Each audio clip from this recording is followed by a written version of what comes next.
আলাইকুম। এটা হচ্ছে আমাদের আসাদ ভাই। আর এটা হচ্ছে আসাদ ভাইয়ের আপনার আয়নাঘর।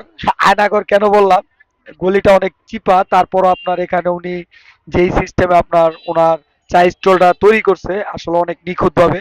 তো ওই ঘরের সামনে হচ্ছে এই যে আয়না লাগানো দেখেন, এই জন্য আমি বলছি আয়নাঘর। তো চলেন আমরা ভিতরে গিয়ে দেখি যে আসলে ওনার আয়নাঘরের মানে চায়ের স্টলটা কিভাবে উনি তৈরি করছে। দেখেন একেবারে চিপা একটা জায়গা, তার মধ্যে উনি এত সুন্দর করে যে আসলে তৈরি করছে, তা আসলে ভাববার মতো না।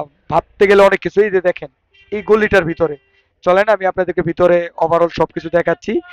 এই যে, তো আরেকটা মজার জিনিস হচ্ছে যে উনি এত সুন্দর করে চা বানায়, এত মজা করে চা বানায়। সো আসলে না চা না খেলে বোঝা যায় না যে এত মজা। আপনার কোনাবাড়ি অনেক দূর থেকে মানুষ ওনার দোকানে চা খেতে আসে, এত মজা করে উনি চা বানায়। তো সবাই ভালো থাকবেন, সুস্থ থাকবেন, সবাইকে আপনার আসাদ ভাইয়ের চায়ের দোকানে আগমন রইল। সবাই আসবেন এবং চা খেয়ে যাবেন, এবং চা খেয়ে তারপর আমাকে কমেন্ট বক্সে জানাবেন যে আসলে আসাদ ভাইয়ের চাটা কেমন লাগে। তো সবাই ভালো থাকবেন, সুস্থ থাকবেন। আসসালামু আলাইকুম।